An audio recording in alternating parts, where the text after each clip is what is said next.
We are preparing for war. We are preparing for winter camp because the middle schoolers go this weekend. We're playing dodgeball. 5 high schoolers, 3 middle schoolers. You can have more middle schoolers if you want, but you guys have at least 3. Get together as a team and parents know that you're teammates. Get together as a team.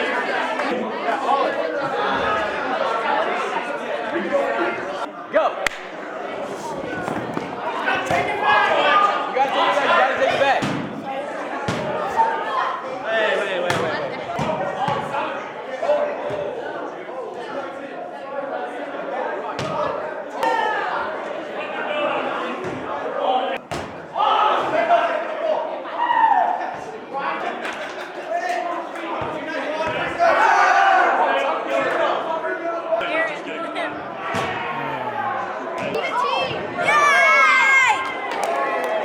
Okay, who's up? 3, 2, 1, dodgeball!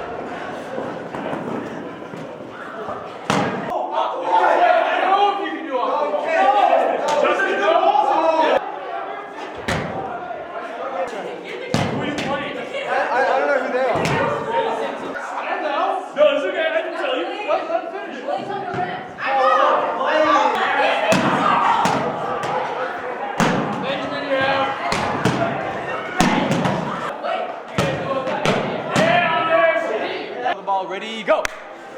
Oh my God, we are.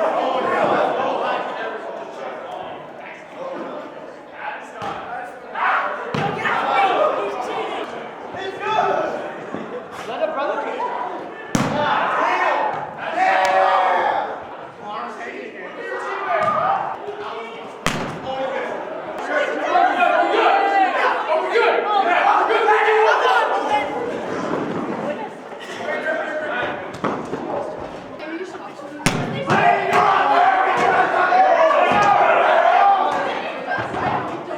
Going to pray. We're going to have Kasey come up and tell us more about Jesus. All right, would y'all bow with your heads? Tonight we're starting week 3 in our series called Come and See. In the first 2 weeks, we talked about stories where Jesus invited people from his inner circle, right? We learned about some of the disciples. But tonight we're going to hear a story about how Jesus invited someone outside of his inner circle. And so, if you guys have been doing the John reading with Take 21, you would have read the story last week. It's called The Woman at the Well. And so, with the story tonight, all I want you guys to really take away from it is that there's a place in the kingdom of God for you. That's kind of the main thought of tonight.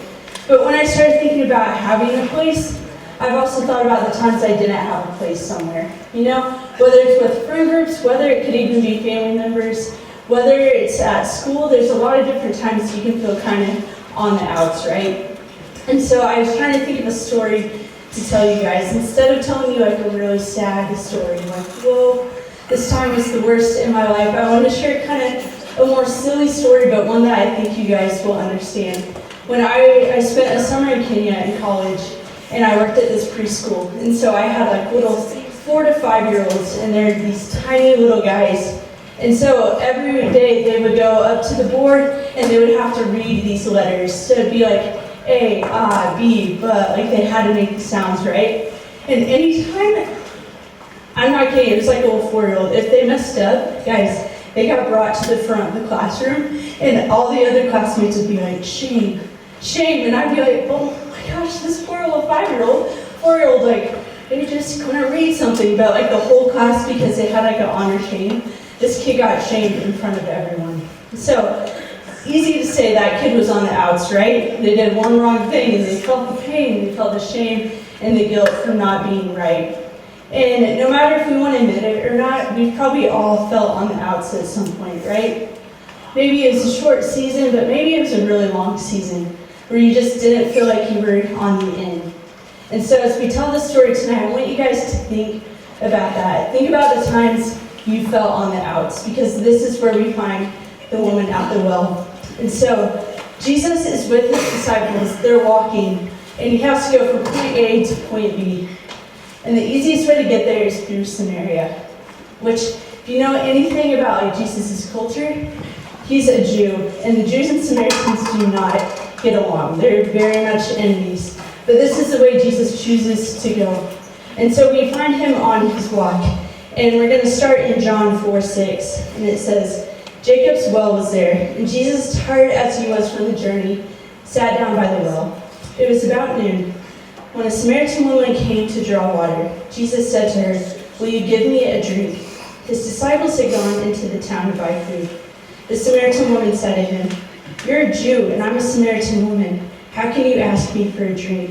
Because Jews did not associate with Samaritans. So, we find Jesus walking, right? And he is tired and he needs a drink. And before Andrew and I moved here, we lived in Phoenix, Arizona. Which, if you know anything about Phoenix, the summers are hot. Like, they're 117, 118 degrees. And we were doing this really big hike. And I decided, like a crazy person, I'd wake up at 4 a.m. and I would go on my hikes because 5 and 6 a.m. are actually the coolest times of the day. Granted, it was still like 80 degrees outside, but I promise you it felt really nice. And you guys, you live in Boulder, you live in high elevation. You get that when it's hot outside, you get thirsty, right? You get tired, the sun zaps you. And so this is where we find Jesus. It makes sense. He's thirsty, he's tired, he needs a break.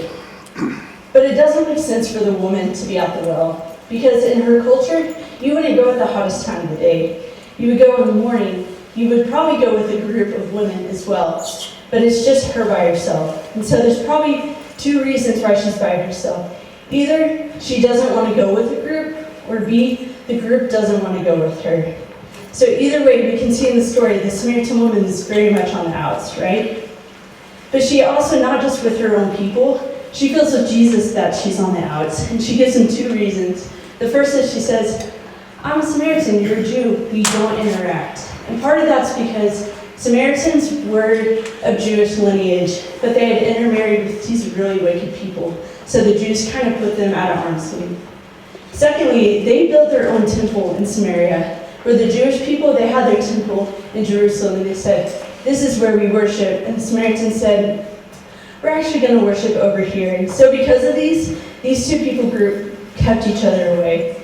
And so she tells them, like, "Hey, this shouldn't be happening," because even in Jewish culture, guys, this is insane. If you asked a Samaritan for a favor, it could make you unclean. So the Jews were all about being pure and being clean. And they're like, "Hey, if you even ask someone for a favor from Samaria, you're unclean, not because you interacted with them." So this is the first reason she's like, "Let's not do this." Second reason, she says, "I'm a woman." And in Jewish culture, and a few years later, they'll pass a law that, like, a Samaritan woman is to be viewed as always unclean. And so even though this is years later, all the Jews still view these Samaritan women as unclean. And so she's like, "Hey, Jesus, 2 reasons, like, please don't talk to me." But Jesus switches the conversation. He starts to talk to her about living water. And back in those days, living water could be like a stream, and they're at a well. And so she's like, "Oh, you're talking about the water that we're getting from the well right now." And Jesus kind of corrects her. And I want to read for you guys. We're going to start in John 4:13. He answered, "Everyone who drinks this water will be thirsty again. But whoever drinks the water I give him will never thirst. Indeed, the water I give them will become in them a spring of water, welling up to eternal life." And the woman said to him, "Sir, give me this water so that I won't get thirsty and have to keep coming here to draw water." So Jesus presents her with the best offer, right? He says, "Hey, you can have living water. You can have this eternal water." And this woman, she has to hide from her community. And so she's probably like, "This solves a lot of my problems. I don't have to go when it's super hot outside. I don't have to hide from people. Please, please give me this water." And you know what Jesus tells her next? He starts to kind of flip the tables a little bit. And he tells her next, "Go, call your husband and come back." "I have no husband," she replied. Jesus said to her, "You're right when you say you have no husband. The fact is, you've had 5 husbands, and the man you're now with is not your husband. What you have said is quite true." So Jesus has been very kind. He's been so compassionate. And all of a sudden, he calls her out, right? He says, "Hey, I know why you're here by yourself. Hey, I know why you're not with your community right now. It's because of your relationships, right?" And it's this crazy moment for her because she's probably been hiding these things, and all of a sudden Jesus calls her out, and she's like, he sees me, he knows. But the crazier thing is Jesus doesn't just call her out. He still extends an invitation to her. Because she's listed a few reasons. He just listed a few reasons why, they probably shouldn't be talking. He probably shouldn't even be extending an invitation. But Jesus says, hey, there's a place in my kingdom for you. I have invited you. Please take me up on this invitation. And what she says next, she says, I know the Messiah called Christ is coming. When he comes, he'll explain everything to us. Then Jesus declared, I, the one speaking to you, I am he. And so Jesus tells her right away, he says, the person you've been waiting for, it's me. He said, you don't have to wait anymore, I am here. And what she does next, we can see why it's important, but it's also be really hard, because I think all of our lives, we probably know someone who could fit the image of the Samaritan woman, right? We know the names she'd be called. We know the abuse she probably faced. We know the guilt and the shame and the pain she had. But because she met Jesus, and because he said, you can have a new life with me, she puts all of those fears, all the fears of her hiding from her community, and she runs back to her community and she says, I found him. I found Jesus. You need to meet him. He told me everything I did, but he still loves me. That is powerful, because a lot of us, if we had people that we didn't want to talk to and people who really hurt us, we probably wouldn't want to go running back to them, right? But this is what she does because Jesus changed her life. And for us tonight, I think there's probably two groups of us. I think the first group, you guys probably feel on the outs. Whether it's at school, maybe it's even at church, maybe you have family members that it's just easier to keep them at arm's length. And I need you to know that God extends his hand towards you. It doesn't matter your gender, it doesn't matter your past life, it doesn't matter your choices. Jesus says, hey, I'll look past all that because I love you and you have a place in my kingdom. And I hope you guys get to learn that as you come to church and you get to experience what that really means. But the second group of you, I want to challenge you tonight, because some of you know you have a place in God's kingdom. Some of you know who Jesus is.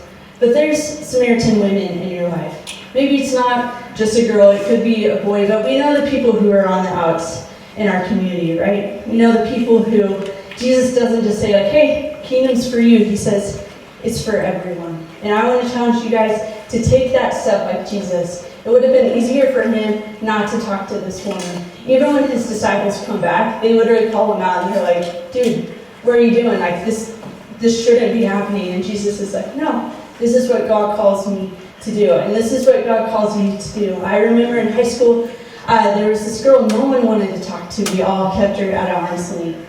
And one day I went and talked to her. My friends pretty much left me at that point. They're like, you're on your own, like, we're gonna think bad of you because you did this. And I could have cared what my friends said, but I cared more about who Jesus called me to be. And so I want to challenge you guys, be Jesus in this situation. God's kingdom is for everyone. So whether you're not in the kingdom and you want to accept that invitation, or whether you're in it, make room and extend the invitation for others.